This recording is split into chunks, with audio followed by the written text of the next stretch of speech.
Today I want to share with you a topic I've been wanting to talk about for a long time: financial freedom. Originally, I planned to wrap this whole subject up in a single video, but once I sketched out the outline, I realized there's just no way to fit it all into one episode. The topic is simply too broad. If I tried to keep it short, I wouldn't be able to do justice to all the ideas I want to communicate. And if I crammed everything into one video, it would run for hours. So I decided the best approach is to break it down into a series. Today's video is the first in that series. I won't dive into the step-by-step mechanics of the journey just yet.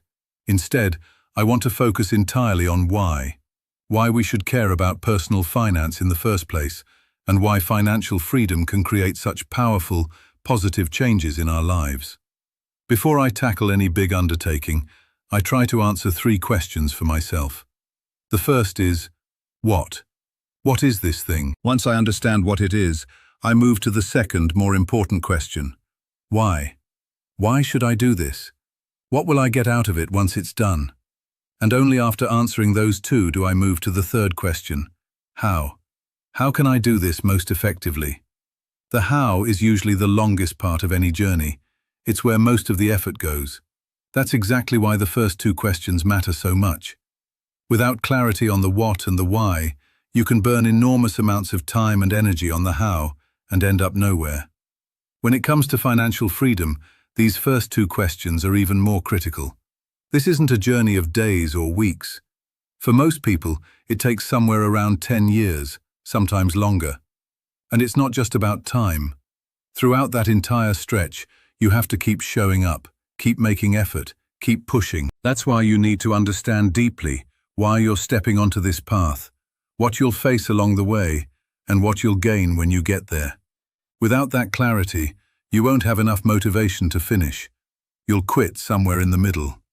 That's also why I'm putting so much care into this series. I genuinely want to inspire you, to give you enough conviction to start your own journey toward financial freedom. When I began, I had nobody to guide me through this. I had to figure everything out on my own, making plenty of mistakes along the way. My hope is that this series saves you some of that fumbling around time and helps you avoid some of the mistakes I made. Honestly, if this series inspires even one person to take action, I'll consider it a success. So, what is financial freedom? Before I answer that, let me say one thing up front. This video is about money. Obviously, there are many things in life more important than money, but this series is specifically about personal finance, so I'm going to stay focused on that lane. I just want to make sure nobody thinks I'm suggesting money is all that matters in life. I began my own financial freedom journey over 10 years ago. The first time I came across these concepts, it felt like a wake-up call. Before then, I'd had stretches of life where I spent every dollar I earned. There were even periods when I made pretty good money, but because I didn't know how to manage it, none of it stuck around. Nothing accumulated.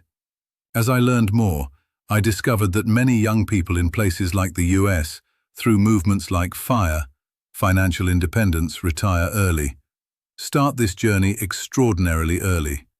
Some begin in their late teens or early 20s, right as they're stepping into adulthood. Honestly, I envy them. They were lucky enough to discover this early. I didn't find it as young as those folks, but I still consider myself fortunate that I didn't find it too late either. There's a saying in the personal finance world that captures this journey really well. Live a few years of your life like most people won't, so you can spend the rest of your life like most people can't. In other words, you spend about 10 years of your life living differently from your peers. And I'll get into what that actually looks like in more detail later. By the way, I keep using 10 years because it's an easy round number. The reality is, the timeline isn't fixed. It depends entirely on your financial situation, your income, your spending habits, your goals. Doing this for exactly 10 years doesn't guarantee you reach financial freedom. But here's the good news. During those 10 years, you're not living some miserable, stripped-down existence. A lot of people assume that to pursue financial freedom, you can't spend $1 on yourself. That's just not true. I've been doing this for over a decade now, and my spending looks pretty normal. I just spend more thoughtfully, more intentionally. The point is, you live for a stretch in a way that's different from most of the people around you, and at the end of it, you reach a threshold where you can say two words that are famous in the financial independence community: F you money. That phrase basically means, from this point on, I no longer depend on money. Because if you really think about it, money ties us to a lot of things in our lives, and many of those things aren't even things we want. Once you have enough, you can say no to all the parts of life that don't add real value, all the things that drain you. You get the option to walk away from them, gracefully. Let me give you a small example, especially for younger folks watching. It happens all the time. Someone finishes school, gets a job, starts working, and then slowly realizes they don't actually like the work they're doing. In situations like this, we often hear advice like, "Be brave, quit the job you hate, go follow your passion, and you'll never work a day in your life." It sounds great, but in real life, it's almost never that simple. Quit your job, and what do you live on? If you have to go back to school or retrain in a new field, how do you fund that? And when you finally do land an entry-level job in your new field, the starting pay is usually much lower than what you walked away from. It can take years just to get back to where you were. So, because changing careers is genuinely hard, a lot of people just keep grinding away at a job they don't enjoy. The job slowly drains their life satisfaction, and that whole cycle traces back to one thing: the gravitational pull of money. If you take the money problem out of the equation, the decision to walk away becomes dramatically easier. That's one example of what financial freedom buys you. Here's a question I like to ask people. If you won the lottery tomorrow, let's say a few $1,000,000, would you keep doing the job you're doing right now? Most people say no. Sometimes I get a yes, and when I do, that person almost always genuinely loves their work. They do it regardless of the pay. That question alone is a great way to figure out whether you're actually doing work you love or whether you're just doing it for the paycheck. Financial freedom gives you the right to choose, to do work you find meaningful, regardless of how much it pays. Even when it doesn't pay anything, you can still do it because you love it. And on the flip side, it gives you the right to walk away from work that no longer serves you. Now, this doesn't mean you stop committing to your work. If you take something on, you still finish it well, give it your best. The point isn't that you start quitting things on a whim. The point, from a purely financial angle, is that you now have the option to stop. And that option is a luxury most people never have. It's not just about your career. Financial freedom opens up a lot of other doors too. You can live wherever you want. I've talked to plenty of people who say things like, "If I could choose, I'd move out to Colorado," or "I'd move back home to be near my parents," or "I'd live somewhere quiet in the countryside." But their job forces them to stay in an expensive city. That's another example of money limiting your choices. When you reach financial freedom, when money is no longer the deciding factor, those doors swing open. You're not just free to live in any city. With some planning around visas and residency, you can live in almost any country you want. You've probably noticed I keep emphasizing the word freedom. That's because freedom is really the core of what we're chasing here. It's the answer to the why question. It's the reason you spend years building this. A lot of people misunderstand financial freedom. They think it means being rich, that you need a massive pile of money to qualify. That's not it. At its root, financial freedom is about freedom itself. That's why the word freedom is right there in the name. And that freedom is, in many ways, the most expensive thing you can own. Even people who have a lot of money sometimes can't reach this kind of freedom. Just recently, I was talking with a friend who runs a large company. He confided in me that he wishes he could step back and have time to explore other parts of life. But he can't. Hundreds of employees depend on the company. Their livelihoods depend on him staying engaged. I deeply respect that he thinks about his people that way. But hearing him say it made me see again how rare real freedom is. It's worth more than houses, more than cars, more than most things people consider markers of wealth. The people who actually have freedom are the truly rich ones. How much does financial freedom cost? So how do you actually reach it? Here's some good news. First, the number is probably smaller than you think. Most people imagine you need tens of millions of dollars in the bank to be financially free. That's not the case. In this series, I'll walk you through a method to calculate your own specific financial freedom number, what it actually takes for your life. Second, and even more important, you don't have to wait until you cross the finish line to be happy. This journey changes your mindset. It's not just a money-making exercise. Once your mindset shifts, you start feeling the benefits right away, during the journey itself. You don't have to wait 10 years to feel good. The freedom starts working on you long before you officially reach the number. The reason I chose this topic is that, looking around me, I see a lot of people, especially younger people, who know surprisingly little about personal finance. And because they don't pay attention to it, they tend to be weak in money management skills. That hurts them now, and it'll hurt their future families even more. I don't think this is entirely their fault, though. Part of the issue is cultural. In a lot of places, including parts of the US, personal finance is barely taught in school. People grow up admiring generosity and casual spending, while quietly looking down on detailed money management. There's an unspoken view that anyone who tracks their finances closely is somehow petty, that they only care about money. I think this attitude is genuinely harmful. First, it's wrong. Planned spending is what lets you control your cash flow, spend more intelligently in the short term, and avoid financial stress in the long term. When you know how to manage your money, you can actually spend it more comfortably, not less. The flip side, not knowing, leads to the all-too-familiar pattern of being short on cash before the next paycheck, racking up credit card debt, taking out loans, and in worse cases, defaulting on those loans. At that point, you lose more than money.